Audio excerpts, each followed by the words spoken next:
I think people like being frightened. I think they like exploring the darker side of humanity and looking into an environment they wouldn't normally, have access to, most likely.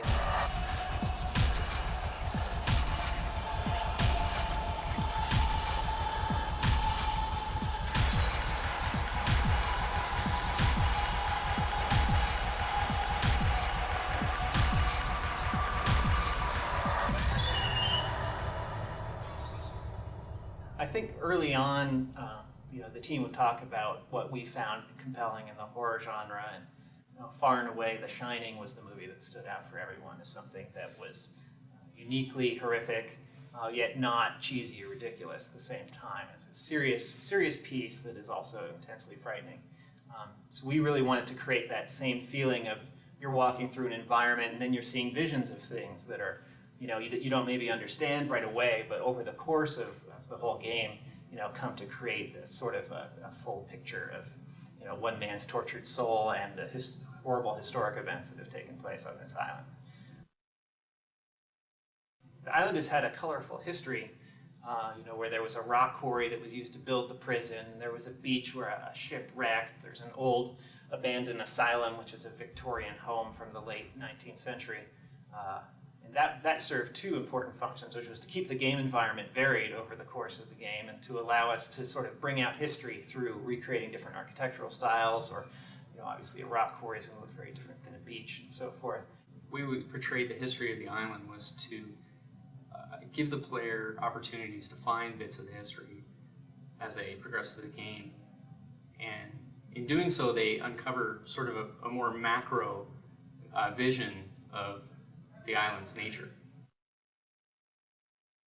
We didn't really want a character that looked any particular nationality or race. He really is almost Neanderthal in his appearance. He's very primal. We wanted that strength to kind of come through, so we built up some of those characteristics. A tough character that no matter what he was doing, he always came through as like a really solid, tough guy, and that he looked cool no matter what he was doing. Like he was just shooting a gun, he looked good shooting a gun, and he looked tough and carried out an attitude throughout. I think the primary thing we wanted to do was make the player feel that though they were in this intensely frightening and life-threatening situation, that they were in control of a character that could make it through if only they were able to manage it themselves. It's not like in some horror movies where the main characters are sort of weak and constantly tripping over roots as they're trying to run away from the guy, and they can just barely manage to survive. Torque is someone who can take on an army of creatures and blast them to bloody bits and then be ready for more. Well, the thing with Blood is it's actually a lot like a shadow map in terms of projecting geometry onto another object. So we basically take our Blood texture map, we figure out what objects collided with, and we send it through a projection matrix, and it ends up being rendered on top of the other geometry, looking like it's actually attached to it. There's actually a whole series of different effects and objects that come into play. We have everything from blood that sprays onto the wall behind you. We have the player actually will have blood spray onto him. He will be covered from face to toe. We have the enemy that you're hitting, of course, gets damaged. You can lose limbs, you can lose your head. It really feels like you're actually doing physical damage to the world. Something that was also important to me was to explore sort of the relationship between corrections officers and inmates. Since it is a prison environment, there's a lot of tension there between these sort of two factions, neither of which has really complete control over the prison.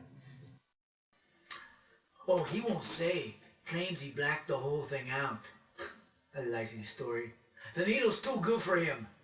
Filthy inmate, they should all die. A likely story. The needle's too good for him.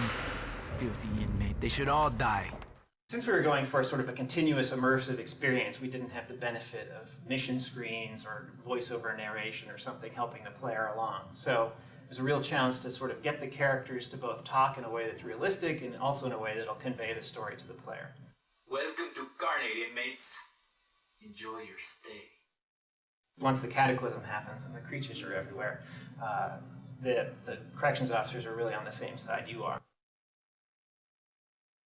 From the beginning, we wanted to stay away from zombies and the more tired horror cliches that everyone's had enough of.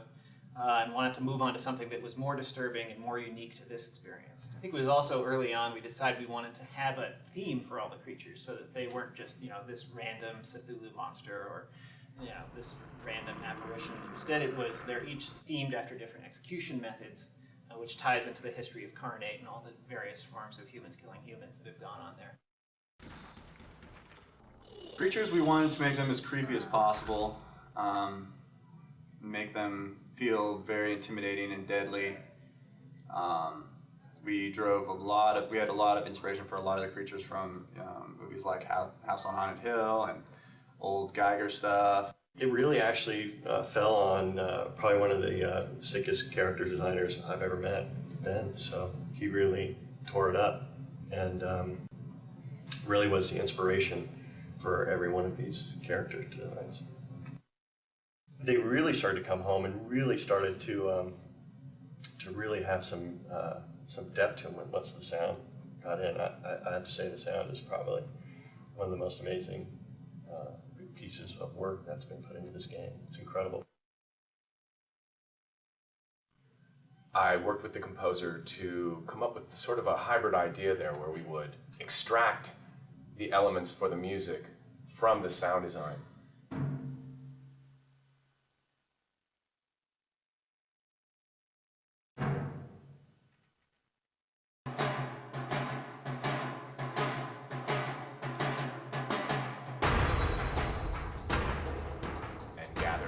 Objects that were made of various elements, stone, steel, things that had long tones. We were using aluminum rods that were 10 and 12 feet long and getting them to resonate lengthwise. We were then striking them and getting them to resonate horizontally. Just about anything we could think of to create sonic signatures that were not typically used in game soundtracks. The biggest thing I hope the players bring to the game is their own sort of creativity. We've created sort of a world that the player can explore and can see the various historical events, but at the same time we were fairly careful not to explain too much to the player. So there's going to be a lot of sort of connecting the dots and putting your own spin on, well, I think this is what happened here, or understanding Torque's backstory. Different players may see it differently, and that's important since you are Torque going through the game.